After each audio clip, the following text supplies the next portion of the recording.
धनंजय मदन आणि मी बांगलादेश एम्बसीमध्ये जाऊन आलो होतो. त्यांनी आम्हाला सांगितलं आप जा सकते हैं, पण पुढचं बोलत नव्हते तुमच्या सुरक्षेचं काय. एक दो जगह पे लोगों ने हमको बताया कि that border boom boom, Thailand Cambodia boom boom, ऐसे करके उन लोग बताते थे. दिल मेरा और मैं पीछे पीछे.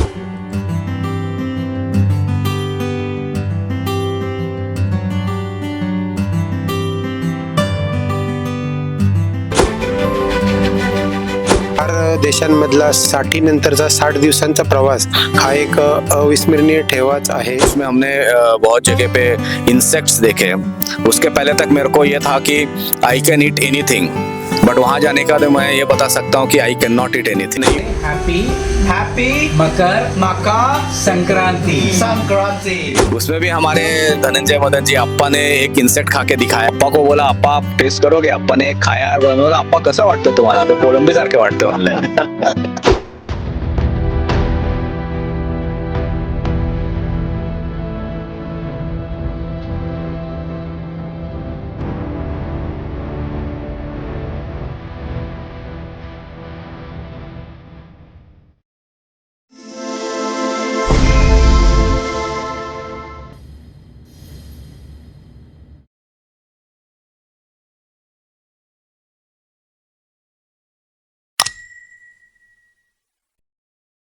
नमस्कार मंडळी, मी प्रदीप देशपांडे स्वागत करतो तुमचं मार गप्पा पॉडकास्टच्या आजच्या आपल्या नवीन पॉडकास्टमध्ये. कल्पना करा, भारतापासून हजारो किलोमीटर दूर 4 देश, वेगवेगळ्या भाषा, वेगवेगळ्या संस्कृती आणि या सगळ्यातून फक्त सायकलवर प्रवास. आज आपल्यासोबत आहेत असे 6 सायकल स्वार ज्यांनी थायलंड, लाओस, कंबोडिया आणि व्हिएतनाममधून हजारो किलोमीटर्सची सेल्फ सपोर्टेड सायकल राईड पूर्ण केली. आज आपण जाणून घेणार आहोत त्यांच्या प्रवासामागचं खरं कारण, चॅलेंजेस आणि त्या unforgettable moments. Welcome to Margappa podcast. आज आपल्या पॉडकास्टमध्ये आपण भेटत आहोत अशा व्यक्तीला ज्यांनी गेल्या 50 वर्षापासून सह्याद्रीत ट्रेकिंग केलंय, ज्यांनी हिमालयात 15 पेक्षा जास्त मोहिमा पूर्ण केल्या आहेत आणि वयाच्या 72व्या वर्षी सायकलिंगची आवड तितकीच जिवंत ठेवली आहे. त्यांनी वयाच्या 68व्या वर्षी कोस्टल राईड 7500 किलोमीटरची पूर्ण केली सायकल प्रवासाने, जो त्यांनी स्वातंत्र्य सैनिकांना समर्पित केला. याच्या व्यतिरिक्त त्यांनी कच्छ टू अरुणाचल प्रदेश ही देखील सायकल राईड पूर्ण केलेली आहे, म्हणजे वेस्ट पासून ईस्ट पर्यंत भारतातल्या. तसेच जगातील सर्वात उंच रस्ता उमलिंगला पास हा पण त्यांनी गाठलाय आणि आदी कैलास सारखा कठीण प्रवासही एकट्याने पूर्ण केलाय. त्यांची कहाणी फक्त सायकलिंगची नाही, तर ती आहे जिद्दीची, मेहनतीची आणि सतत पुढे जाण्याची. गिरमित्र संमेलन 2023 मध्ये जीवन गौरव पुरस्काराने सन्मानित असलेले आजचे आपले मान्यवर पाहुणे श्री रमाकांत महाडिक सर. नमस्कार. आपले आजचे दुसरे पाहुणे आहेत श्री संजय कट्टी सर, 68 वर्षांचे, ज्यांनी हिमालयातील शिखरांपासून ते भारतभर आणि परदेशातही हजारो किलोमीटर सायकलिंगचा प्रवास करत अनेक विक्रम प्रस्थापित केले आहेत. त्यांनी 1992 साली पहिली सिव्हिलियन एव्हरेस्ट एक्सपिडिशन कंप्लीट केली. तसेच ट्रान्स सह्याद्री ही मोहीम 1983 साली टोटल 1200 किलोमीटरचा प्रवास होता तो, ती पण त्यांनी पूर्ण केलेली आहे. नमस्कार. आपले तिसरे आजचे पाहुणे आहेत ज्यांनी 60 नंतरही आयुष्यात फुल स्पीडने जगायचं ठरवलं. आपल्यासोबत आहेत धनंजय मदन उर्फ अप्पा, वय वर्ष 66, ज्यांनी हिमालयातील शिखरे सर केली आहेत, 200 पेक्षा जास्त किल्ले भटकले आणि भारतासह युरोपमध्ये सायकलिंगचा भन्नाट प्रवास केलाय. नमस्कार. आपले आजचे चौथे पाहुणे आहेत श्री संजय कुमटेकर सर, वय वर्ष 60, ज्यांनी हजारो किलोमीटर सायकलिंग केलंय, सह्याद्रीच्या दऱ्यांमध्ये भटकंती केली आहे आणि आजही नव्या आव्हानांसाठी तयार आहे. ही फक्त कथा नाही, ही आहे जिद्दीची, फिटनेसची आणि वय काहीच अडथळा नाही या विचारांची जिवंत उदाहरणं. नमस्कार. आपले पुढचे पाहुणे आहेत 60 वर्षांचा अनुभव, पोलीस खात्यात असिस्टंट कमिशनर म्हणून केलेली जबाबदारी आणि 26/11 सारख्या भीषण प्रसंगात अनेक निष्पाप जीव वाचवण्यासाठी दिलेला मोलाचा हात, हे सगळं ज्यांच्या नावावर आहे फक्त इतकंच नाही, सह्याद्रीपासून हिमालयापर्यंत अनेक ट्रेक्स व हिमालयन एक्सपिडिशन, रेस्क्यू ऑपरेशन्स आणि ग्रामीण भागातील विद्यार्थ्यांना रॉक क्लाइम्बिंग व रॅपलिंग ट्रेनिंग, निसर्गप्रेम, सायकलिंग, बर्ड वॉचिंग आणि समाजासाठी 8 NGO मध्ये सक्रिय सहभाग, म्हणजे पूर्णपणे इन्स्पायरिंग जीवन प्रवास. चला भेटूया या अफाट व्यक्तिमत्वाला. राजू कुसुम सीताराम पाटील सरांना उर्फ आनंद. नमस्कार. Last but not the list, आपल्या या 6वे सायकल्सवर आहेत मोनिश चक्रवर्ती सर, 56 वर्षांचे, ज्यांनी 320 पेक्षाही अधिक किल्ले, हिमालयीन मोहिमा आणि देशभरातील अविश्वसनीय सायकल प्रवास पूर्ण केले आहेत. थायलंड ते व्हिएतनाम, काश्मीर ते कन्याकुमारी, गुजरात ते अरुणाचल प्रदेश ही फक्त ठिकाणं नाहीत, तर त्यांच्या जिद्दीची आणि साहसाची जिवंत उदाहरणं आहेत. नमस्कार. चला तर सुरुवात करूया आजच्या पॉडकास्टला. तर पहिला प्रश्न आपण आहे की ही आंतरराष्ट्रीय सायकल राईड करण्याची कल्पना तुम्हाला कशी सुचली? याआधी देशांतर्गत सायकलिंग बऱ्यापैकी झालं होतं माझं, आणि बाहेरचे देश खुणावे लागले होते. वाचनातनं काही युरोपच्या सायकल संस्कृतीविषयी मला बऱ्यापैकी माहिती मिळाली होती. गिरीश कुबेरांचे युरोपचे धडे म्हणून मी लेख वाचले होते मठामधले. त्यात त्यांनी ॲम्स्टरडॅम आणि बाकीचे जे पाश्चिमात्य देशात युरोपमधले तिथल्या सायकल कल्चर विषयी वारंवार लिहिलं होतं, आणि ते पाहण्याची एक इच्छा होती. म्हणून पहिल्यांदा आम्ही युरोपचं आणि श्रीलंकेची सायकल राईड केली, आणि त्याच्यानंतर बरीच वर्ष गॅप पडलं. पुन्हा काही परदेशवारी करावी असं वाटत होतं. त्यातून मग ही थायलंड, कंबोडिया, लाओस, व्हिएतनामची एक राईड सुचली, आणि आम्ही सगळ्यांनी एकत्र येऊन ती नंतर पूर्ण केली. पुढचा प्रश्न रमा काकांना आहे की या वयात एवढा मोठा प्रवास करण्यामागची प्रेरणा काय होती? आधी सर्व्हिसला असताना रजा मिळत नसल्यामुळे सायकलिंगला जो वेळ लागतो तेवढा वेळ मी देऊच शकत नव्हतो. रिटायर झाल्यानंतर मी पूर्ण वेळ सायकलिंगला देऊच लागलो, आणि मोठमोठ्या सायकलिंग मोहीम झाल्या. 60 नंतर तब्येतीकडे फारसं लक्ष दिलं. तब्येतीने मला साथ दिली, आणि या चांगल्या सुदृढ तब्येतीमुळे मी एवढ्या मोठ्या मोहिमेमध्ये भाग घेऊ शकलो. तर हे सगळं एवढं तुम्ही मोठं प्लॅनिंग केलं सगळ्यांनी, तर मग या प्लॅनिंग नंतर म्हणजे घरच्यांची पहिली रिएक्शन काय होती? सब लोगों का माउंटेनियरिंग बैकग्राउंड या इतने सालों से कुछ ना कुछ एक्टिविटीज कर ही रहे थे, तो घर वालों को मालूम ही है कि ये मतलब इनकी आदत ही है. तो एक तो कॉन्फिडेंस था उनको हमारे ऊपर में कि ये कर पाएंगे, और इतने सालों से उन्होंने देखते हुए आया, तो उनको ऐसा कुछ ज्यादा कुछ लगा नहीं. सिर्फ इतना ही हमेशा बोलते कि सेफ्टी पालो और मेनली सबके साथ मिलजुल कर रहो, यही उनका ज्यादातर ध्यान रहता है. आम्ही वारंवार ट्रेक आणि सायकलिंगच्या निमित्ताने बाहेर पडतोच, त्याच्यामुळे घरी एवढा काही प्रश्न नव्हता. एक त्यांना विश्वास असतो की जाणार आणि तो सुखरूप परत येणार आणि कुठल्या वाईट मार्गाला लागणार नाही, त्याच्यामुळे फार चिंता करत नाही. आणि तसंही मी एकदा घर सोडलं का घराकडे फार लक्ष देत नाही, क्वचित एखाद दुसरा फोन करत असतो. त्याच्यामुळे घरच्यांचा एक विश्वास, दांडगा विश्वास, आणि आपल्या स्वतःच्या क्षमतेवर असलेला विश्वास, त्याच्यामुळे ते काही फार काळजी करत नाहीत. या तुमच्या राईडची म्हणजे कल्पना जेव्हा सगळ्या तुमच्या मित्रमंडळींना किंवा लोकांना वगैरे कळली, तर तेव्हा त्यांच्याकडनं म्हणजे काय रिॲक्शन आली, किंवा त्यांनी कसा तुम्हाला सपोर्ट केला? बऱ्याच वेळा काय होतं की आपण राईड डिक्लेअर करतो, आणि डिक्लेअर करून आपण सगळे एकत्र येतो, एकत्र राईड त्या पूर्ण राईडचं प्लॅनिंग होतं. पण ह्या वेळेला थोडंसं जरा वेगळं झालं होतं, आणि त्यामुळे आमच्या मित्रांची खूप बोंबाबोंब झाली. खूप लोकांनी आम्हाला शिव्या घातल्या की आम्हाला का नाही नेलं, आम्हाला का नाही नेलं, असं खूप लोकांनी हे केलं बऱ्याच वेळा. आणि तरीही देखील आम्ही त्यांना फेस करता आलं काही हे करून. पण शक्यतो आम्ही ग्रुप राईडच करतो, आणि ग्रुप राईड मध्ये सगळ्यांना सामील करतो. पण यावेळेला 6 जणांचे लिमिटेशन असल्यामुळे आम्हाला ते करता आलं नाही. हा, पुढचा प्रश्न कट्टी सर तुम्हालाच आहे परत. रूट प्लॅनिंग कसं केलं? बऱ्याच वेळा हाच प्रश्न येतो की टीम कशी झाली.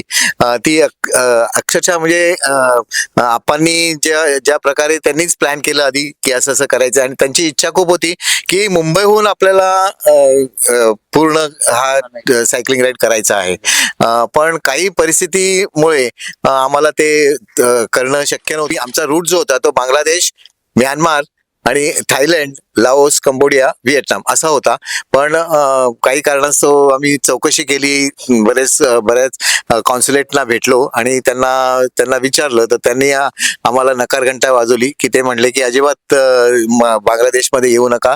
म्यानमारवाल्यांनी तरी फोन करून सांगितलं की तुम्ही म्यानमारमध्ये पण सायकलिंग राईडसाठी येऊ नका, कारण इथे परिस्थिती खूप बिकट आहे आणि वेगळी आहे, जी सोयीची नाही आहे. आणि मग आम्ही त्या पुढे आम्ही मग असं ठरवलं की मग असं करता येईल का की पुण्याहून किंवा मुंबईहून आपण डायरेक्ट थायलंडला किंवा बँकॉकला जायचं आणि बँकॉकवरनं पुढे बँकॉकवरनं कंबोडिया जायचं आणि कंबोडियावरनं व्हिएतनाम जायचं, असा हा पूर्ण प्लॅन होता. म्हणजे लाओस हा प्रकारच नव्हता याच्यात. पण आम्हाला काय झालं की नंतर कळलं की तुम्ही बँकॉकवरनं म्हणजे थायलंडवरनं कंबोडियाला असे डायरेक्ट जाता येत नाही, कारण बॉर्डर क्रॉसच करता येत नाही, बॉर्डर बंद आहेत. कारण त्यांची काहीतरी एकमेकांशी बराच वाद चालला होता त्या काही गोष्टीमुळे. आणि त्यामुळे मग तुम्हाला जर थायलंडवरनं कंबोडियाला जायचं असेल तर तुम्हाला लाओस मार्गेच जायला लागतं. आणि त्यासाठी म्हणून मग आम्हाला लाओस इन्क्लूड करायला लागलं आणि आम्ही लाओस मार्गे कंबोडियाला प्लॅन केला. आणि अशा प्रकारे आम्ही अर्थात कंबोडियावरनं व्हिएतनामला जायला बॉर्डर क्रॉसिंगला काही प्रॉब्लेम नव्हता. अशा पद्धतीने आम्ही पूर्ण आमचा प्लॅन पण थोडासा चेंज केला. तुम्ही म्हणजे तयारी कधीपासून सुरू केली आणि वैयक्तिक आणि सामूहिक प्रिपरेशन कसं काय काय केलं? ये राइड की तैयारी के लिए सबसे पहले हम लोग 3 से 4 मीटिंग किए, जिसमें हम लोगों ने लोनावाला में सब लोग एक दूसरे को मिले. उसमें पहले इसमें कट्टी सर के साथ में हमारी मुलाकात नहीं हो पाई थी. बाकी हमारा फर्स्ट मीटिंग 9 अप्रैल को था. उसके बाद में लास्ट मीटिंग 29 अक्टूबर को हुआ, जो कि यही जो लोकेशन है उस पर ही हमारा लास्ट मीटिंग था. इस बीच में हम लोगों ने 11 जूम मीटिंग किए, जिसमें हम लोगों ने वीसा कैसा करना है, करेंसीज क्या लेने हैं और डिफरेंट जितने भी चीज़ें थी उसमें हम लोगों ने बात की. जर्सी क्या बनाना है, जो येलो कलर की जर्सी पहन के हम बैठे हुए, ये भी हमने खुद ही लोगों ने डिज़ाइन किए सब लोगों ने. तो ये ऐसा हमारा तैयारी था. 3 दिवस आम्ही रवाळजे पासून परत नागोठणे मार्गे पेजारी, नामदेवनगर असा तो 3 दिवसाचा आम्ही प्रवास एकत्र केला आणि एकमेकांना आम्ही समजून घेतलं आणि त्याच याच्यात आमच्या डिटेल्स आणखी चर्चा झाली आणि त्याचा आम्हाला पुढच्या तयारीसाठी खूपच उपयोग झाला. और उसके बाद में फिर राइड हुआ, जो कुमठेकर सर ने जो बताया कि हमने सब लोगों ने 6 लोगों ने मिलके राइड किया, क्योंकि हमारा इशू ये नहीं था कि साइकिलिंग हम कैसे करेंगे. हमारे एक IPL टीम है जिसमें सौरव गांगुली भी है, कपिल देव भी है, तो सब साथ में कैसे हम राइड कर सकते हैं और सब मिलके कैसे साथ में हम चल सकते हैं, उसके ऊपर में वो राइड का ज़्यादा भार था. और उसके बाद में फिर हमारा शनिवार वाड़ा में हम लोगों ने जर्सी का जो ये है मतलब दिखाना लोगों को, लॉन्च ऑफ जर्सी, एंड हमारा जो एक्सपेडिशन है वो लोगों को बताना एंड मीडिया में देना, ये ऐसे हमारी तयारी हुई. कट्टी सर, मला थोडं तुम्ही विजाचं म्हणजे टोटल प्रोसेस कशी काय केली किंवा एवढ्या सगळ्या देशांचा विजा तुम्ही कसा प्रोसेस केला ते सांगता येईल का थोडक्यात? विजा प्रोसेस करणे हा एक मोठा मुद्दा होता आणि बऱ्याच एजन्सीज आहेत की ज्या तुम्हाला विजा करून देतात. मी 3-4 ठिकाणी मी बऱ्याच लोकांशी बोललो, भेटलो, पण सगळ्यांचं म्हणणं होतं की तुम्ही कशाला एजन्सी पकडताय, तुम्हीच स्वतः करू शकता. मला थोडासा परदेशात जाण्याचा अनुभव होता आणि मी विजा बऱ्याच वेळा मी एजन्सी न घेताच बरेच केलेले होते आधी. त्यामुळे मला माहिती होतं की कसं काय त्याची प्रोसिजर आहे वगैरे. त्यामुळे मी पहिल्यांदा बघितलं आम्ही आणि मग मी आणि मोनिशने आम्ही दोघांनी मिळून ते सगळे जे काही डॉक्युमेंट्स लागतात, ते जे काही रिक्वायरमेंट असतात, ह्यात कसं आहे की खूप काळजीपूर्वक करायला लागतं. बॉर्डर क्रॉसिंग करताना तुम्हाला वेगळ्या प्रकारचे विजा लागतात आणि त्या वेगळ्या प्रकारचे विजा, ते ई विजा म्हणतात त्याला. तर ते ई विजा आणि ऑन अरायव्हल असे दोन्ही प्रकार येतात. काही बॉर्डर आहेत तिथे फक्त ई विजा चालतो आणि काही बॉर्डर आहे तिथे फक्त ऑनलाईन ऑन अरायव्हल लागतो. तर ते सगळं बघून आणि त्याप्रमाणे प्लॅन करून सगळ्यांचे ई विजा आणि ज्या काही रिक्वायरमेंट्स आहेत सगळ्या त्या लोकांकडे आमच्या मित्रांकडनं सगळे घेतले आणि ते अपलोड करून त्या विजा आम्हाला हे सगळ्या गोष्टीला मला 15 दिवस लागले. आम्ही दोघे होतो, 15 दिवस लागले. पण 15 दिवसात सगळ्यांचे विजा, सगळे चारही देशांचे विजा, अर्थात थायलंडला विजा लागत नाही, पण ह्या तयारीने सगळे आमचे 15 दिवसात सगळी विजाची तयारी झाली.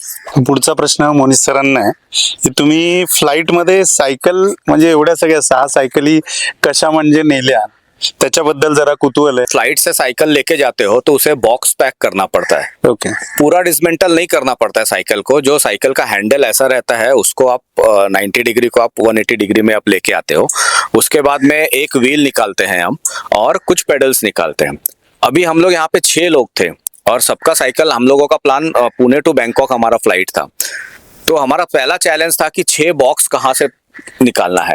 तो हम कुछ शॉप्स में गए, वहां से कुछ 1-2 मिला, कहीं पे बहुत अच्छा क्वालिटी का नहीं मिला.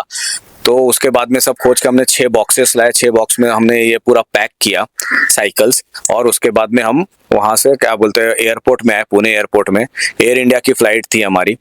उसमें प्रोसेस ऐसा रहता है कि आपको उसको स्पोर्ट्स इक्विपमेंट और हैंडलिंग चार्जेस आपको देना पड़ता है. Okay. जैसे आपको मालूम है जब आप फ्लाइट से जाते हो एज अ टूरिस्ट ऑल्सो, तो आपको 20 किलो एंड 7 किलो, मतलब 20 kilo luggage end 7 kilo cabin baggage का आपको ऑप्शन रहता है. तो अभी हमारे पास में ऐसा था कि साइकिल एंड हमारा खुद का सामान मिला के 20 किलो होना चाहिए था, और केबिन बैगेज जो 7 था. तो इसका मतलब है कि हम लोग जितना कम सामान लेके जा सकते थे उतना हमने कम सामान लिए हमने, क्योंकि सबकी साइकिल 15-18 किलो के आसपास में थी. तो थोड़े हमको चार्जेस देने पड़े, special handling charges of sports equipment करके, और ऐसा करते हुए हमने पैक करके हम बैंकॉक पहुंचे. पुढचा प्रश्न आता राजू सरांना आहे. सर, तुमची टीम ही जी 6 जणांची टीम तुमची कशी म्हणजे फॉर्म झाली, तुम्ही सगळे एकत्र कसे आला? धनंजय मदन, त्याच्यानंतर संजय कट्टी सरांनी यापूर्वी थोडं सांगितलेलं आहे. धनंजय मदनच्या डोक्यातली ही सुपीक कल्पना ती आम्ही रमाकांत भाडिक सरांबरोबर एक रिव्हर साईड सायकलिंग केलं. त्याच्यात 4 धाम आम्ही केले होते. त्या दरम्यान याने बोलून दाखवलं होतं धनंजयनी की आपल्याला असं करायचं आहे. त्याप्रमाणे त्याच वेळेला आम्ही थोडंसं एकमेकांना आश्वासन दिलं की आपण इथून या एक्सपिडिशन झाली की आपण त्या एक्सपिडिशनच्या तयारीला लागू. त्याप्रमाणे आम्ही तयारीला लागलो. रमाकांतचं यश होतं, धनंजयचं यश होतं, मी त्याच्यात जोडलं गेलो होतोच. नंतर संजय कुमठेकर आले, आणि आमचं सगळ्यांचं बॅकग्राऊंड जो होता बेसिक माउंटेनिंगचा आणि हिमालयन एक्सपिडिशन्सचा, व्हॉट्सअपवर आणि विविध ग्रुपच्या माध्यमातून तसे कट्टी सर आणि मोनिश हे आम्ही परिचित होतोच. आणि मग त्यांची आवड सेम होती, त्यांच्या ॲक्टिव्हिटीज सुद्धा सेम होत्या. मग आम्ही एकत्र आलो आणि पहिल्यांदा त्यांना आवाहन केलं की असं असं एक्सपिडिशन होतंय. त्याप्रमाणे त्यांचा होकार होता, आणि स्टॅमिना वाईज आणि एक्सपिडिशन वाईज एक्सपिरियन्स हा सगळ्यांनाच होता आणि त्याची खात्रीही होती. त्याच्यामुळे मग हे एक 6-7 जण सुरुवातीला होते, 8 जण होते, मग 2 जण कमी झाले आणि उरले आमचे ते 6 जण. आणि ह्या 6 जणांच्या टीम बरोबर मग आम्ही वेगवेगळ्या मोनिशने सांगितल्याप्रमाणे झूम मिटिंग झाल्या, व्हॉट्सअपच्या माध्यमातून मिटिंग झाल्या, फिजिकली आम्ही लोणावळा किंवा याच ठिकाणी भेटलो होतो, आणि त्या अनुषंगाने सर्व प्लॅनिंग झालं. म्हणजे मोहिमेचं रूट जो कट्टीदानी मगाशी सांगितलं होतं की धनंजयची कल्पना होती की मुंबईतून निघायचं, त्याच्यानंतर बांगलादेश म्हणजे कलकत्ताकडून बांगलादेश, म्यानमार करत पुढे जायचं.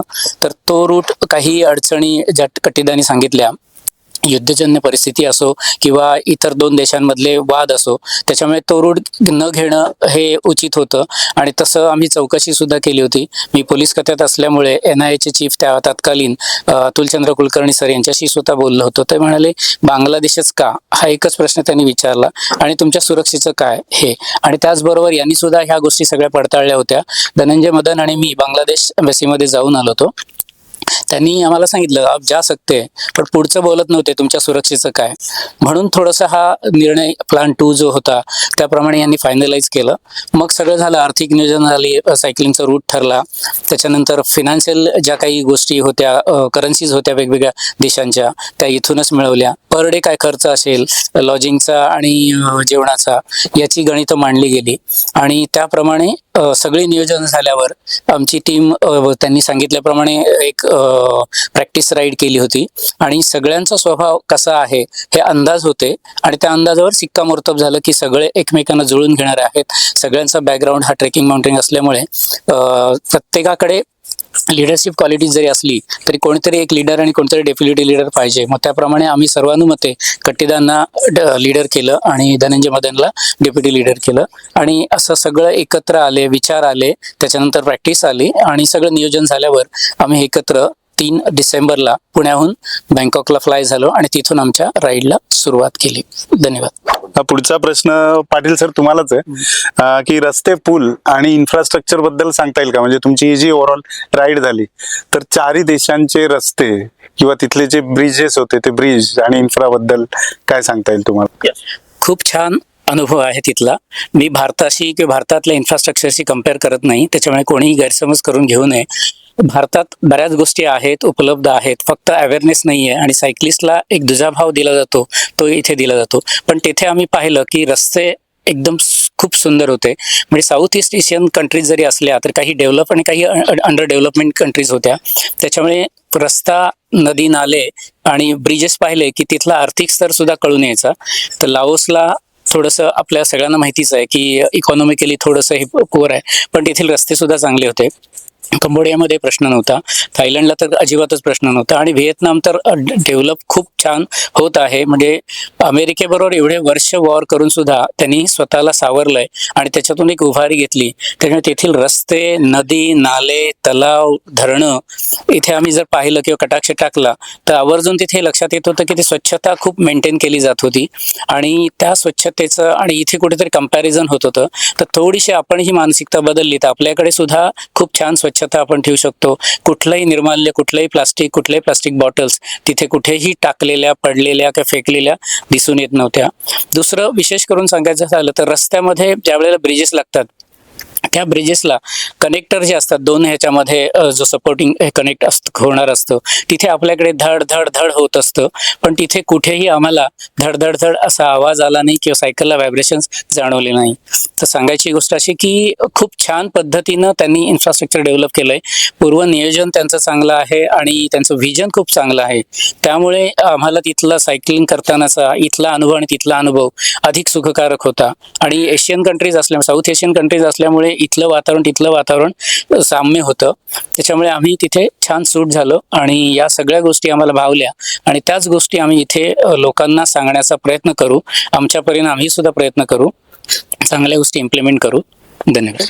राजू दादा ने जो बताया उसके एडिशन में मैं कुछ और ऐड करना चाहता हूँ कि थाईलैंड के जो रोड्स थे वो बहुत अच्छे थे, नीट एंड क्लीन था और लेकिन एक स्पेसिफिक उसमें साइकिलिंग रोड भी था. एक तरफ में बड़े गाड़ियां जाती थी, 4 व्हीलर्स थे, 2 व्हीलर्स थे और स्पेसिफिकली फॉर वॉकिंग और साइकिलिंग के लिए एक स्पेसिफिक रोड था लोगों के लिए, जहाँ पे आप सुबह सुबह लोगों को देख सकते थे साइकिलिंग करते हुए और जॉगिंग करते हुए. सिग्नल सुबह 6 बजे चालू होने के बावजूद भी जो सिग्नल ग्रीन रहता था वहीं से लोग सिर्फ जाते थे, कोई नहीं रहता था उसके बावजूद भी लोग रेड अगर है तो वहां पे रुके हुए ग्रीन होने तक रुकते थे. और जो सबसे मजे की बात थी कि वो नो हॉन्किंग कंट्रीज है, जैसे थाईलैंड, लाओस और कंबोडिया तीनों नॉन हॉन्किंग है. अगर सिग्नल में सामने वाला आदमी गाड़ी लेके जाना भूल गया ग्रीन में तो पीछे वाला आदमी हॉन्क नहीं करता था. तो ये कुछ मेजर थे जो हमें उनसे सीखना चाहिए. हा, तर पुढचा प्रश्न रमा काकांना विचारूया की तुमचं मग तिकडे तुमचं डेली रुटीन कसं होतं ते सांगता येईल का थोडक्यात? आम्ही साधारण 4-5च्या सुमारास उठायचो आणि 6 वाजता उजाडतं. सकाळी 6 ते संध्याकाळी 5:30ला तिथे अंधार होतो. त्यामुळे हा संपूर्ण वेळ आम्ही सायकलिंगसाठी वापरत होतो. सकाळी 6 वाजता सुद्धा आम्ही एकत्र येत होतो, ग्रुप फोटो काढून आम्ही सुरुवात करत होतो आणि त्याच वेळेला आमचं डेस्टिनेशन जे हॉटेल्स ठरलेलं असायचं ते आम्ही गुगलमध्ये मॅपमध्ये फीड करायचो आणि तिकडून सुरुवात झाल्यानंतर साधारण 1-1.5 तासात म्हणजे 20 ते 25 किलोमीटर मध्ये आम्ही हॉल्ट घ्यायचं. पहिला सुरुवात करताना आम्ही नुसती कॉफी वगैरे पिऊन सकाळी निघालेलो असं, त्यामुळे नाश्ता ब्रेक, त्यानंतर परत 20-25 किलोमीटर मध्ये शाळा किंवा कॉफी ब्रेक असे ब्रेक व्हायचे आणि दुपारी मग जेवण व्हायचं. 1 ते 1:30च्या सुमारास आमचा जेवणाचा ब्रेक असायचा आणि ह्यामध्ये आम्ही पुढे गेलेलो की तिकडे थांबायचो त्या वेळामध्ये आणि मग मागची येऊन तोपर्यंत जॉईंट व्हायचे. त्या मधल्या काळामध्ये आम्ही त्या हॉटेलची किंवा त्या जेवणावाल्यांची आम्ही लँग्वेजमध्ये ती कसरत आमची चालायची आणि त्यामध्ये 15-20 मिनिटं तर सहज निघून जायची आणि त्या वेळामध्ये सगळे एकत्र येत होतो. जेवण झाल्यानंतर पुन्हा एक ब्रेक व्हायचा 1-1.5 तासानंतर. तो झाल्यानंतर मग कॉफी ब्रेक व्हायचा की आम्ही संध्याकाळी जेव्हा आम्ही हॉटेलमध्ये पोहोचायचो त्याच्या आधी आम्ही 10 ते 15 किलोमीटर आधी एकत्र कॉफीसाठी म्हणून एकत्र यायचो. त्यावेळेला सगळे मागे राहिलेले पुढे गेलेले सगळे आम्ही एकत्र येऊन मग हॉटेलसाठी निघायचो. हॉटेलला साधारण 5:30च्या सुमारास पोहोचलो की आम्ही हॉटेलमध्ये ते अर्धा तास त्यांचं अशी संवाद चालायचा आमचा भाषेचा प्रॉब्लेममुळे. आणि मग त्या हॉटेल एकदा झालं की आम्ही लगेच आम्हाला ऑर्डर यायची की लवकर लवकर आवरून घ्या. आम्ही मग आंघोळीच्या तयारीने पटापट करायचो कारण तिकडे हॉटेल्स रात्रीचे डिनरसाठी बंद लवकर होतात. त्यामुळे लवकर तुम्ही गेलात तर जेवण मिळेल. त्यामुळे आंघोळ वगैरे आटपून आम्ही लगेच जेवायला जायचो. जेवण वगैरे झाल्यानंतर 9-9:30 होतं ते आणि मग आम्ही रूममध्ये जेवणासाठी झोपण्यासाठी जात होतो. त्यामधल्या काळामध्ये वेळ मिळेल तसा मग आम्ही डायरी लिहिणं आणि संवाद साधणं हे करून मग सकाळी रात्री झोपणं 10 वाजेपर्यंत आणि सकाळी पुन्हा दुसऱ्या दिवशी 5 वाजता उठणं असा आमचा दिनक्रम असायचा. जसं आता सांगितलं सरांनी की थोडा आम्हाला भाषेचा प्रॉब्लेम आला, तर तुम्ही लँग्वेज बॅरियर म्हणजे कसं काय मॅनेज केलं? मग काकांना थोडा आला आणि आम्हाला खूप जास्त आला एक्चुअली. नहीं, सगळं सबको एक्चुअली ज्यादा आया है. और ये मालूम था हमें कि ये प्रॉब्लम ये चारों कंट्रीज में हमको आने वाला है. तो इसलिए हम लोगों ने पहले गूगल ट्रांसलेटर हम लोगों ने घर पे प्रैक्टिस किए थे. बीइंग आई बंगाली एंड मेरी वाइफ महाराष्ट्रियन है तो हम थोड़ा सा वहाँ प्रैक्टिस किए हुए थे घर पे. पहले से प्रैक्टिस था, मतलब प्रैक्टिस, हाँ पहले प्रैक्टिस किया हमने, एक्सपीरियंस उसको किया. और जब वहाँ पे पहुंचे तब उस समय एक्चुअल प्रॉब्लम्स हमको स्टार्ट हुआ क्योंकि घर पे क्या वाईफाई है, अच्छा नेटवर्क है तो वहां से ठीक से हो जाता था. वहां पहुंचने के बाद में सपोज अगर हम एक किसी के साथ में, क्योंकि 95% लोगों को नहीं आता है. जो टूरिज्म इंडस्ट्री के साथ में इन्वॉल्व है, जो कोई गाइड है या मतलब सिर्फ गाइड को ही इंग्लिश में आता है. इवन जो ड्राइवर है या कोई भी जो है फूड वाला है, किसी को भी इंग्लिश नहीं आता है. हम आइदर उनको हाथ से इशारा करते हुए बात करते थे या गूगल ट्रांसलेटर से यूज करते थे. बहुत बार गूगल ट्रांसलेटर का प्रॉब्लम ये हो जाता था कि चालू किए, उसको बताने के लिए गए और एडवर्टाइजमेंट चालू हो गया और वो लेडी चली गई क्योंकि उसको दूसरा कस्टमर भी देखना था. फिर हम खड़े रहते थे. मतलब कई बार तो मुझे उसके साथ में लेके किचन तक में पहुंच जाता था कि मैं ये बोलना चाहता हूँ, लेकिन मुझे भी ये नहीं मालूम था कि मैं जो बोल रहा हूँ सही बोल रहा हूँ कि नहीं, क्योंकि बाकी का आगे का लैंग्वेज मुझे नहीं मालूम रहता था. फूड में तो हमेशा यही होता था कि हम सामने में खड़े होके देखते थे कि वो क्या डाल रही है उसमें करके. क्योंकि मैंने उसको अगर बताया कि मुझे कॉफी चाहिए तो बहुत बार ऐसा हुआ है कि वहां पे लोग हॉट कॉफी नहीं पीते. वो अपना कंसेप्ट है हॉट कॉफी का, वहां पे कोल्ड कॉफी ही पिया जाता है जिसके अंदर में बर्फ डाला हुआ जाता है. तो पहला दिन तो 6 कोल्ड कॉफी लेके आ गए. हमने बोला अरे ये तो नहीं चाहिए था हम लोगों को, and that too black coffee. वो कंसेप्ट ही नहीं है मिल्क कॉफी उसमें डालना है करके.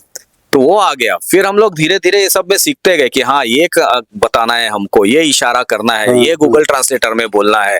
उसके बाद में होटल में गए रहने के लिए तो निगोशिएशन कैसे करने का है गूगल ट्रांसलेटर डाल के.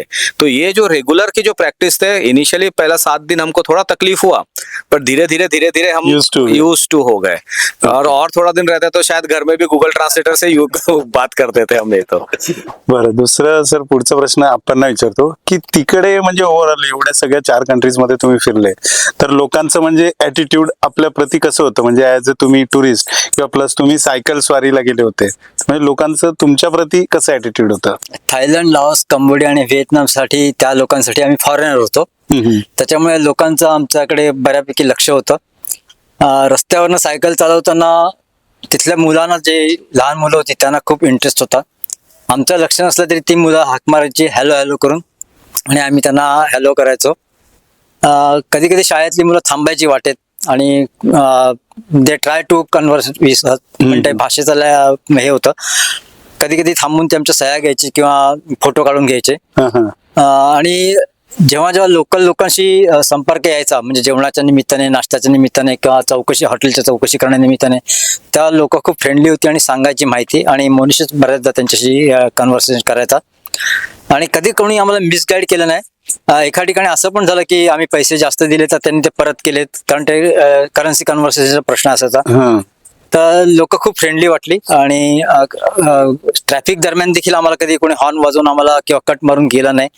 त्याच्यामुळे तिथलं सोपं वाटलं, बऱ्यापैकी चांगलं वाटलं. थँक्यू.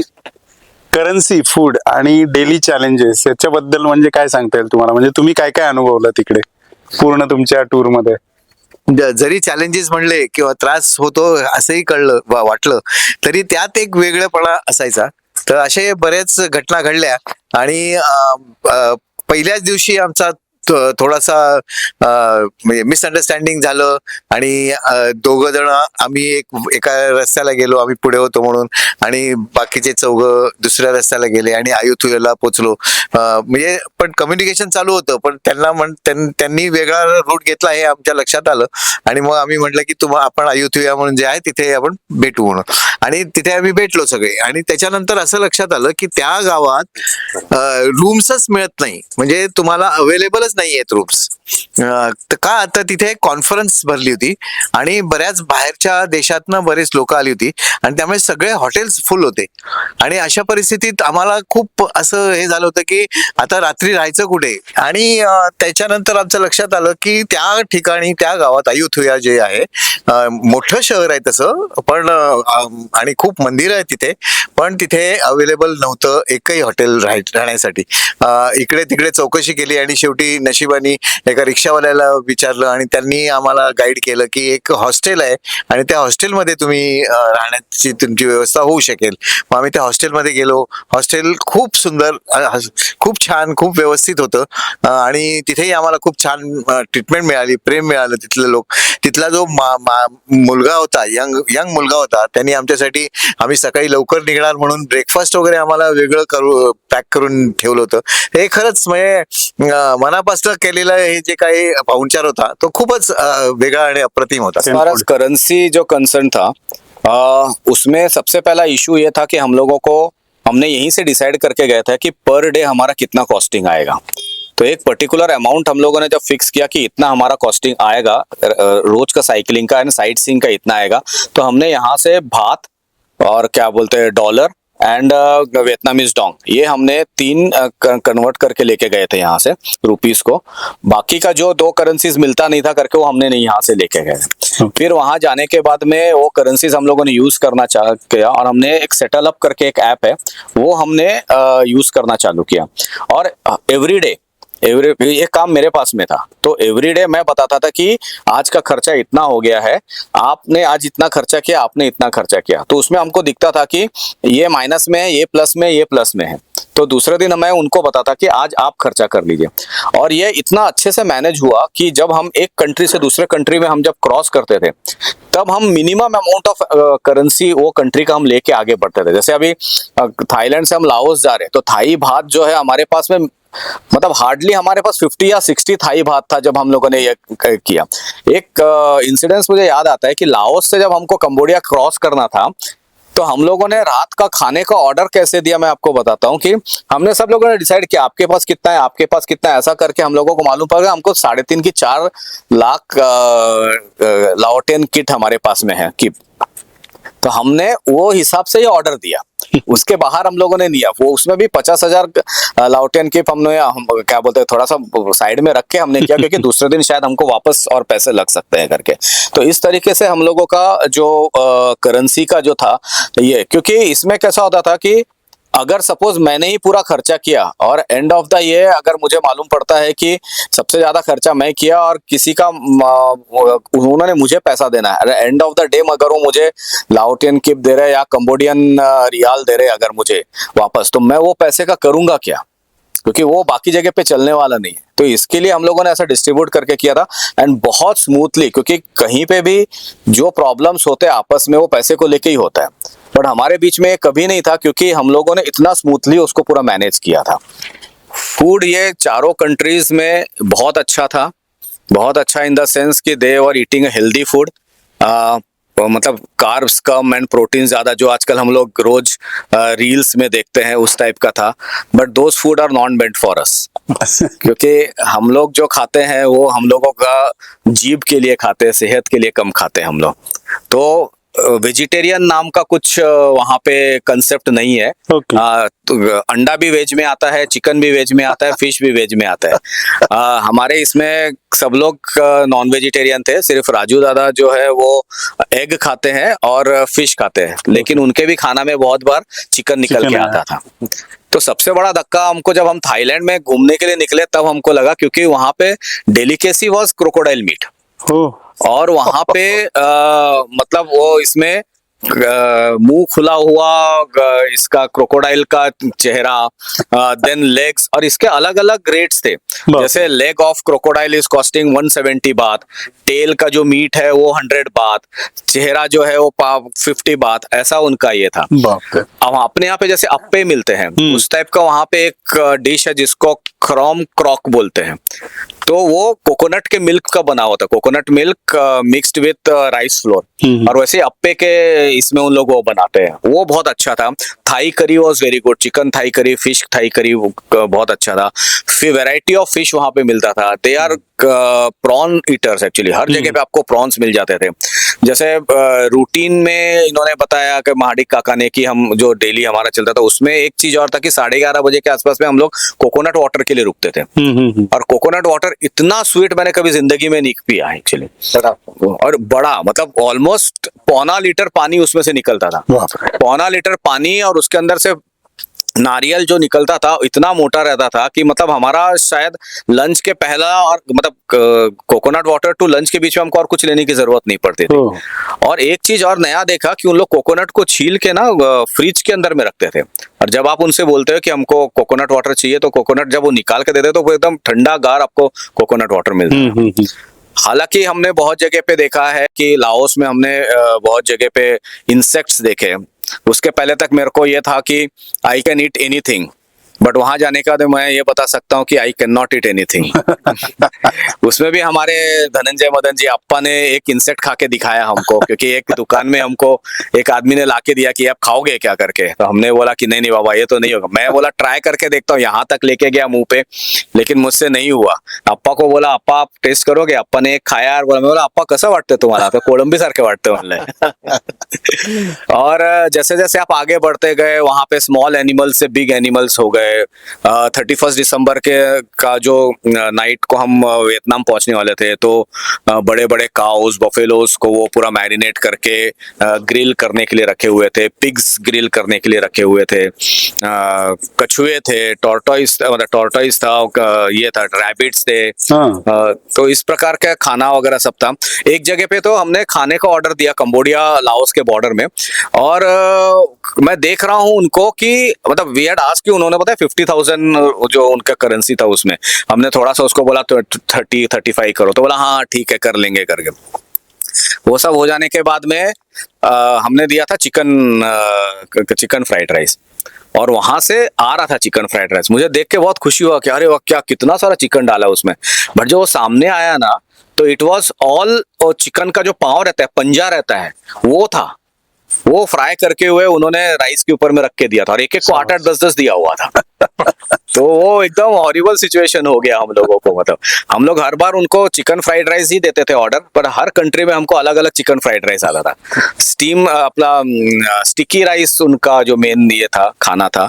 फ्रूट्स बहुत प्रकार के फ्रूट्स मिलते थे वहाँ पे, बहुत अच्छे अच्छे फ्रूट्स मिलते थे वहाँ पे, ड्रैगन फ्रूट से चालू करके ऑरेंजेस पपाया बहुत अच्छे ये थे।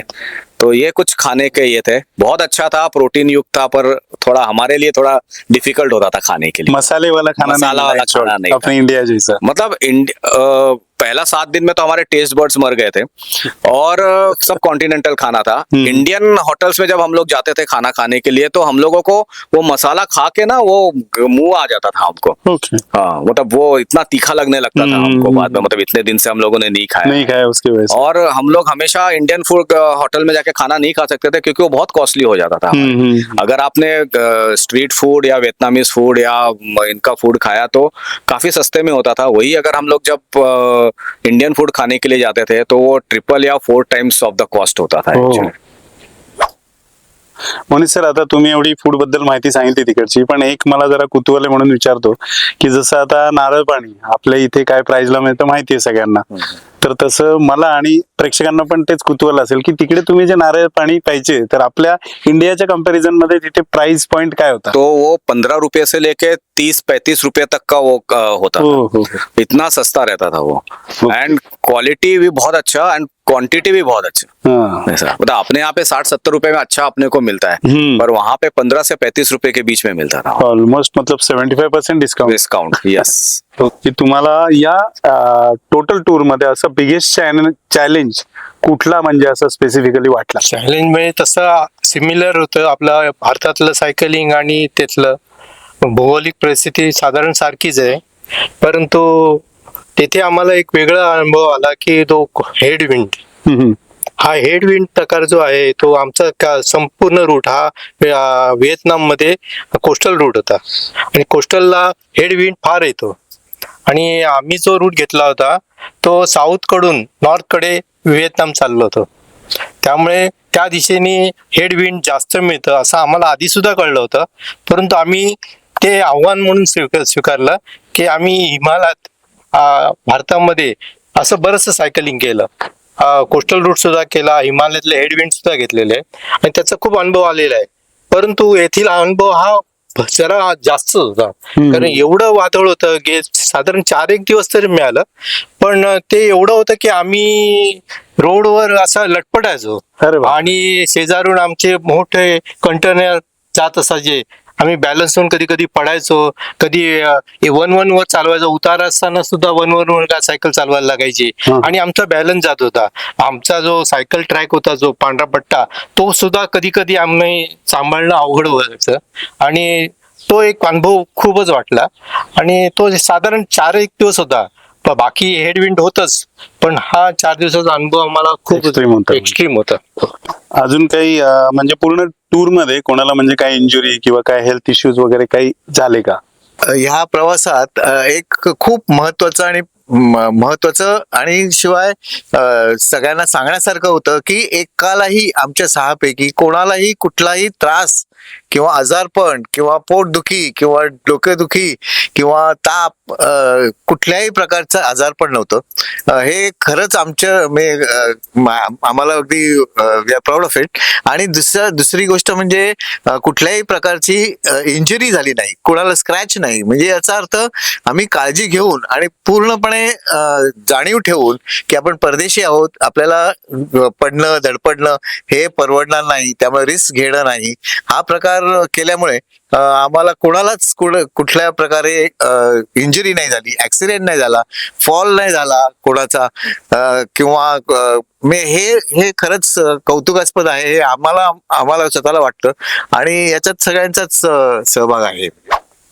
पुढचा प्रश्न मोनिश सरांना आहे की तिकडच्या पॉलिटिकल सिच्युएशन्स आणि वार इम्पॅक्ट बद्दल काही सांगता येईल? हम एक ये वाचत होता कोट और उसमें ये लिखा हुआ था कि people who decide war they never fought war end people who fought war they never wanted war. तो यही परिस्थिति हम लोगों ने वहां पे भी देखा कि नीचे पर इसमें किसी को भी नहीं, मतलब लोगों को मालूम था वॉर चल रहा है, लेकिन हमको तो यहाँ से इंडिया से मालूम पड़ा कि वहां पे वॉर चल रहा है. जब लोगों ने बताना चालू किया कि अरे वहां वॉर चल रहा है, कुछ तो तुमको प्रॉब्लम तो नहीं है, 1-2 जगह पे लोगों ने हमको बताया कि that border boom boom, Thailand Cambodia boom boom, ऐसे करके उन लोग बताते थे. बाकी ऐसा कहीं पे भी हमको परिस्थिति दिखा नहीं कि वॉर हो रहा है या कुछ प्रॉब्लम है. 2-4 जगह पे जब हमारे इसमें जो थाईलैंड लिखा हुआ है तो कुछ लोग बताते थे नो थाईलैंड नो थाईलैंड, और कहीं पे शायद बॉर्डर पे वो मूर्ति, शिव जी की मूर्ति वगैरह तोड़ दी गई थी, तो वहां पे कुछ लोग नाराज थे, वो हमको वीडियो दिखाते थे, देखो ये ऐसा हो गया, यू आर हिंदूज, देखो तुम्हारे साथ में ऐसा हो गया है, so no Cambodia no Thailand ऐसा उनका चलता था. इसके अलावा और बाकी कहीं पे भी कोई प्रॉब्लम हुआ नहीं. और दूसरा क्वेश्चन क्या था आपका उसमें? पॉलिटिकल पॉलिटिकल सिनेरियो में ऐसा था जो हमें सीखना चाहिए एक्चुअली। कहीं पे भी कहीं पोस्टर्स बैनर्स कहीं पे भी कुछ नहीं दिखा हम लोगों को। एक जगह पे ऐसा नहीं था कि चौक पे कि बड़ा बड़ा पोस्टर लगा हुआ है किसी का, या यू वोट फॉर दिस, या इसका बर्थडे है वगैरह वगैरह, कहीं पे भी नहीं। दूसरा एक और चीज को देखने को मिला कि कोई भी मॉन्यूमेंट जो है, कहीं पे भी वो मॉन्यूमेंट के ऊपर में कोई स्पेसिफिक आदमी का नाम लिखा हुआ है। वो स्पेसिफिकली अगर रहता था तो थाईलैंड का मतलब ग्रैंड पैलेस है या वॉर मेमोरियल है, बिकॉज ये चारों जो है कंट्रीज है उसमें काफी वॉर वगैरह हुआ है, तो वॉर मेमोरियल्स, ग्रैंड पैलेस और स्पेसिफिकली टेम्पल्स रहते थे। तो वो भगवान के नाम से टेम्पल्स वहां पे थे। किसी भी पॉलिटिशियन के नाम पे या किसी प्राइम मिनिस्टर के नाम पे या प्रेसिडेंट के नाम पे कोई भी मॉन्यूमेंट नहीं था। ओके। कहीं पे भी हम लोगों को ऐसा जुलूस निकलते हुए नहीं दिखा कि बैनर्स वगैरह लेके, कहीं पे भी नहीं ऐसा पॉलिटिकल सिनेरियो नाही था ऐसा। हा, तर कट्टी सर, आता तुम्ही एवढे 4 देश फिरले, तर 4ही देशांमध्ये म्हणजे तिकडच्या एम्बेसी मधनं तुम्हाला काय म्हणजे स्पेशल ट्रीटमेंट वगैरे कुठनं मिळाली का, ते एक मला म्हणजे जाणून घ्यायचं होतं. आणि दुसरं अजून असं होतं की तिकडे पण सायकलिंगचे ग्रुप असतील, म्हणजे प्रत्येक देशात जसे आता आपल्या इथे आहेत, प्रत्येक याच्या वाईज सिटी वाईज आहेत आपल्या इथे, तर मग तसे तिकडच्या कुठल्या स्पेसिफिक ग्रुप कडून वगैरे तुमचं काही वेलकम वगैरे असं काही कार्यक्रम वगैरे झाला का? मला म्हणजे महत्व सांगायचं आहे की एम्बेसी जी आहे त्यासाठी मी इंडियन एम्बेसीज मध्ये जे एक्सटर्नल अफेअर्स मिनिस्ट्री आहे त्या एक्सटर्नल अफेअर्स मिनिस्ट्रीला आम्ही आमचा पूर्ण प्रोग्राम दाखवला आणि त्यांना सांगितलं की असं असं आम्ही चाललेलो आहोत. मग त्यांनी काय केलं की त्यांनी सगळ्या एम्बेसी जी आहेत त्या देशात, म्हणजे थायलंड, कंबोडिया, व्हिएतनाम आणि लाओस मध्ये सगळीकडे त्यांनी हे पत्र पाठवलं आणि त्यांनी आम्हाला सांगितलं की यांना सहकार्य करा. आणि अशा पद्धतीने आम्हाला त्यांनी थायलंडमध्ये आम्हाला वेळ नव्हता किंवा आम्ही बायकोकडून लवकर निघून गेलो, पण आम्हाला पुढे गेल्यावर कंबोडिया मध्ये आम्ही जेव्हा गेलो होतो तर त्याच्या आम्ही पोहोचणार नॉमपेनला त्याच्या आधीपासून आम्हाला फोन येत होते आणि की तुम्ही कधी येताय, तुमचं स्वागत करायचंय. आणि तर आम्ही पण मग तो दिवस ठरवून दिवस बघून त्या दिवशी रेस्ट घेऊन आम्ही त्यांना भेटायला गेलो. तेव्हा आम्हाला खूप चांगली ट्रीटमेंट मिळाली, खूप व्यवस्थित. म्हणजे त्यावेळेला तर आम्हाला असं झालं होतं की त्यांनी विचारलं सहज की तुम्ही काय खाणार, तर बऱ्याच ठिकाणी आमच्याकडे एकमेकांकडे चेहरा बघत होते.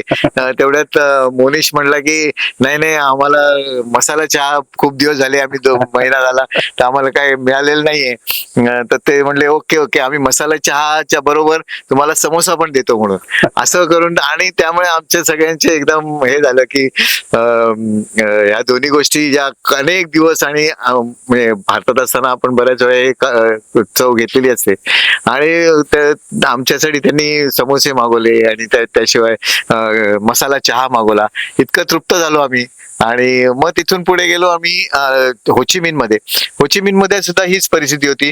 आम्हाला बोलावण्यात आलं, वेळ काढत आम्हाला देण्यात आलं, आमच्यासाठी वेळ दिला त्यांनी. होचिमिनला कॉन्सुलेट आहे, त्यामुळे तिथले कॉन्सुलेट जनरल होते, त्यांनी आम्हाला बोलवलं आणि त्यांनी आम्हाला खूप छान ट्रीट केलं.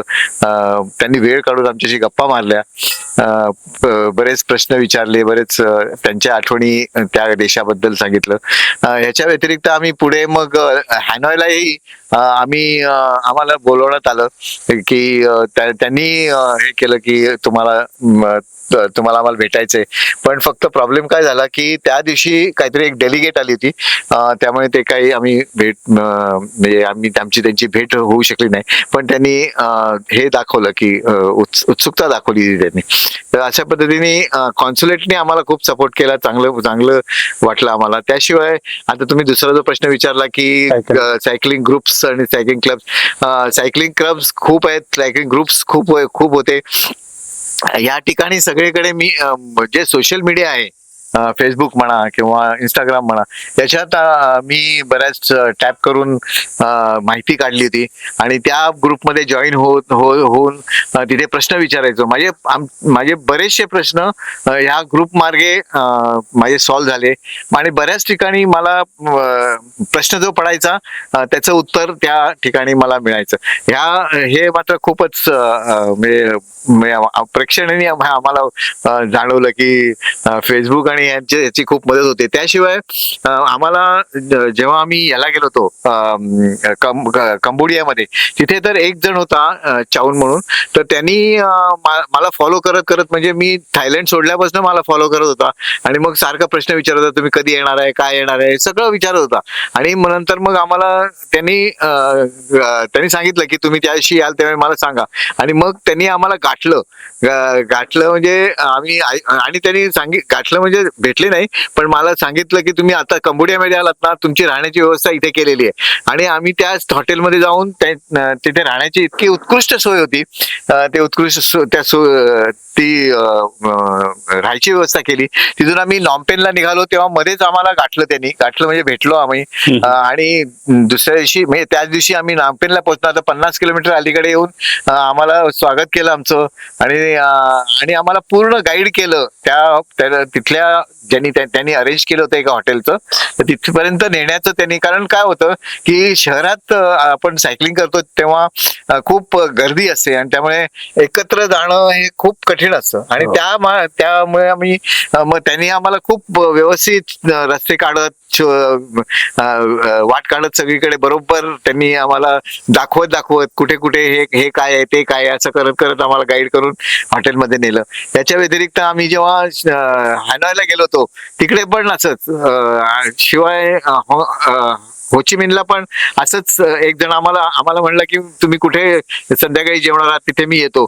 काही कारणास्तव त्याला येता आलं नाही, पण तोही म्हणला की मी तुम्हाला भेटायला येतो असं. शिवाय आम्ही होचिमिनला तर एक नाम म्हणून एक मित्र होता, तोही असंच ह्या मार्गे आम्ही मैत्री झाली ती आमची फेसबुक मार्गे. आणि त्यांनी आम्हाला परत 25-30 किलोमीटर अलीकडे गाठलं. आम्हाला पूर्ण गाईड केलं, कुठे कुठे आम्हाला सांगता करायची होती तर तेही आम्हाला पूर्ण त्यांनी गाईड केलं, व्यवस्थित कसं नेलं, कसं कुठे नेलं आणि कुठे हे करायचं हे सगळं त्यांनी आम्हाला खूप छान गाईड केलं. तर अशा पद्धतीने तिथले जे सायकलिंग ग्रुप्स आहेत, सायकलिंग कम्युनिटी म्हणतात ते, तर त्या कम्युनिटीमध्ये खूप लोक भेटली, लोक मदतीला धावली, अशी लोक आणि बरेच माझे प्रश्न होते ते माझे बरेच प्रश्न सहज जे उत्तर मिळायचं तर खूप मला ते बरं देते.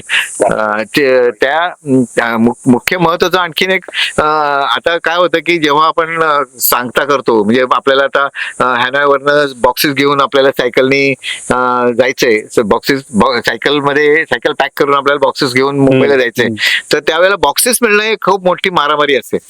तर ते कारण मग तेही मी आमच्या सोशल मीडियामध्ये टाकलं आणि त्याला म्हणलं की असं बॉक्स 4 ठिकाणून 4 लोकांनी सांगितलं की इथे मिळतं तुम्हाला, इथे तुम्ही यायला चौकशी करा, हे फोन नंबर आहेत. हे मी बरोबर ते सगळे चौकशी करून सगळीकडे हे करून तिथे जाऊन ते बॉक्सेस त्यांनी दिले. त्यांनी म्हणजे हे सोशल मीडियानी म्हणजे कनेक्टिव्हिटी इतकी होते लोकल लोकांबरोबर की खरंच ते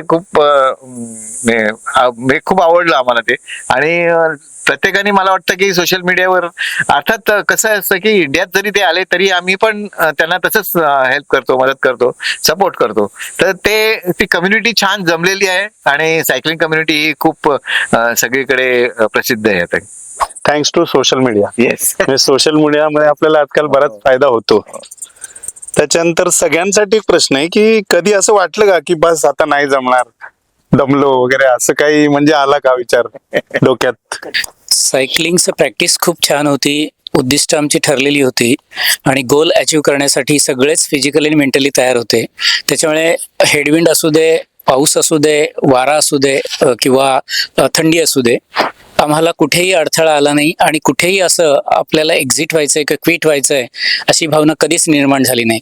कारण मोहीम जी आखली होती ती एवढी परफेक्ट आखली होती, त्याची जी आखणी केली होती ती खर्चाच्या बाबतीतली असू दे, सायकलच्या मेंटेनन्सच्या बाबतीतली असू दे किंवा प्रवास करण्याच्या बाबतीतली आणि डिस्टन्स कव्हर करण्याच्या बाबतीतली असू दे, एकदम उत्कृष्ट नियोजन असल्यामुळे, तयारी असल्यामुळे असा अडथळा आम्हाला कुठेच आला नाही. भर पावसात सुद्धा सायकल चालवलेली आहे, थंडीत सुद्धा सायकल चालवलेली आहे आणि हेडविंड असताना सुद्धा सायकल चालवलेली आहे. रमाकांत महाडिकने मगाशी सांगितलंच की हेडविंड काय करत होतं आम्हाला, तर कुठेही कोणालाही क्विट व्हायची वेळ आली नाही. दुसरं, आहारातलं कट्टीदारांनी जे सांगितलं होतं की आहार तिथला आम्ही कसा करत होतो, तो एवढा परफेक्ट आहार होता की आम्हाला ऍसिडिटीचा त्रास नाही किंवा कोणताही त्रास झाला नाही. म्हणजे एक शारीरिक आणि प्रकृतीचं काहीतरी कारण आहे म्हणून सुद्धा क्विट व्हायची आमच्यावर वेळच आली नाही. त्याच्यामुळे खूप छान पद्धतीनं सायकलिंग करू शकलो आणि 6 जण गेलो आणि ज्या उत्साहाने गेलो त्याच उत्साहाने आणि आनंदाने परत मायदेशी परतलो. कट्टी सर ने पहले ही बताया था कि 64 डेज का अपना ये है, पर आप पहला दिन मत डिसाइड करना कि 64 डे आप क्या करने वाले हो. आप यही डिसाइड करो कि आज मुझे साइकिलिंग करना है और कल मुझे साइकिलिंग करना है. तो हमने पहले दिन से यही किया, आज करना है कल करना है. ऐसा कभी कभी ऐसा होता था कि अरे अभी कल थाईलैंड क्रॉस करने वाले, 10 दिन हो गया, 12 दिन हो गया, 15 दिन हो गया, ऐसा. तो इसके लिए कभी हमारा ये नहीं. और एक दूसरे के साथ में हमारे रिलेशंस इतने अच्छे थे, जोक्स करना, 500 किलोमीटर्स में एक दूसरे को गले में मिलना. मैं और अप्पा रूम पार्टनर थे, भले मैं कितना भी घोरूं लेकिन अप्पा सुबह कुछ भी कंप्लेन नहीं करते थे, वो अलग बात है. लेकिन शायद 64 डेज में 50 दिन हम एक दूसरे को गले मिलते थे. और अप्पा तो ऐसे हैं कि मतलब बाहर निकलने के बाद में अगर आपने थोड़ा सा इसमें से अच्छा साइकिल निकाल लिया तो अप्पा आपको रोक के, अरे वाह मस्त मस्त, हाँ मस्त करते तो ऐसा उनका ये रहता था. तो बहुत जोवियल ये था, कोऑर्डिनेशंस बहुत अच्छे थे लोगों के बीच में. इसलिए कभी ऐसा लगा नहीं कि खाना था प्रॉब्लम होता था तो रात को हम आइसक्रीम खाने के लिए जाते थे एक जन को छोड़ के. किसको राजू दादा को नहीं पसंद आता था खाना खाने के बाद आइसक्रीम नहीं खाना है. ओके. तो वो नहीं आते थे. बाकी मतलब इवन सुसु करने के लिए भी हम 6 लोग एक साथ जाते थे साइकिल लगा के. तो इतना हमारा कोऑर्डिनेशन था और जोवियल एटमॉस्फियर था. एंड ठीक है, there were difference of opinion, और हम हमेशा बोलते थे कि difference of opinion does not make disrespect. आपका होगा मतलब there will be difference of opinion, पर कभी हमारे में लड़ाई और कभी ये नहीं हुआ. इसके लिए हम पहले दिन भी 6 लोग थे और आज भी हम आपके सामने में 6 लोग बैठे हुए हैं. पुढचा प्रश्न कुमटेकर सरांना आहे की अंकोर वाटचा एक्सपिरियन्स बद्दल तुम्हाला काय सांगता येईल? आमचे हे 4 देश आम्ही फिरणार, त्याच्यात अंगकोर वाट हे महत्वाचं ठिकाण आमचं होतच म्हणजे. आणि साधारण ते अंगकोर वाट मंदिर बघायचं म्हटलं तर त्याला 3-4 दिवस सुद्धा कमीच पडतील, असं तो एवढा एरिया मोठा आहे. साधारण 400 स्क्वेअर किलोमीटर एवढ्या एरियात ते मंदिर परिसर आहे. आणि तो मंदिर परिसर पाहायचं ठिकाण जे आहे त्याच्या पायथ्याचं जे जवळचं गाव आहे ते सिमरी मध्ये आम्ही आदल्या दिवशीच मुक्कामासाठी पोहोचलो होतो. आणि तिथून मंदिरात प्रवेश करणे ते सकाळी 6 वाजता साधारण सूर्योदय आहे, तर त्या सुमारास तिथं तो मंदिराच्या पाठीमागूनच सूर्य दिसतो आणि ते बघणं अतिशय रोमांचक आहे. आणि तो क्षण अनुभवण्यासाठी जगाच्या पाठीवरचे पर्यटक तिथं सकाळी सकाळी लवकर पोहोचत असतात. आणि हे आम्हाला ते कट्टी सर अगोदरच तिथं जाऊन आलेले आहेत, त्यामुळे ते आम्हाला आधीच माहीत होतं. आणि मग ते रजिस्ट्रेशन वगैरे ऑनलाईन तिकीट बुकिंग आम्ही आदल्या दिवशीच करून ठेवलं, म्हणजे मग सकाळी परत तिकीट खिडकी शोधण्याची पण गरज नको. आणि मग आम्ही वेळेतच तिथं पोहोचलो. आणि मग तो मंदिर परिसर पाहण्यासाठी आम्ही गाईड घेतलेला. आणि शिवाय ते परिसरच एवढा खूप मोठा आहे की तिथं ते छोटी इलेक्ट्रिकची टुकटुक ते पण आम्ही घेतलेली. त्यामुळे आम्हाला मंदिर परिसर, सकाळचा सूर्योदय आणि तो सर्व परिसर सर्व तो रामायण महाभारतकालीन ते सगळे तिथं दगडांमध्ये मूर्ती वगैरे कोरलेल्या आहेत. आणि तो गाईड तिथले ते त्यांच्या पर्यटकांना जे सांगतात त्यावेळेला आपल्याला त्याचा खूपच आनंद वाटतो की साधारण ती 13व्या-14व्या शतकात बांधलेली ती मंदिरं आहेत आणि आजही जगाच्या पाठीवरून लोक तिथं बघायला येतात. आणि आपण हिंदू असल्यामुळे आपल्याला त्याचं आणखी जास्त कौतुक वाटतं. आणि ते मंदिर परिसर पाहणे हे एक मोठी अविस्मरणीय अशीच घटना झाली आमच्या आयुष्यातली. मनीष सर, अजून एक प्रश्न तुमच्यासाठीच की या टोटल तुमच्या एक्सपिडिशनला ओव्हरऑल म्हणजे खर्च किती आला?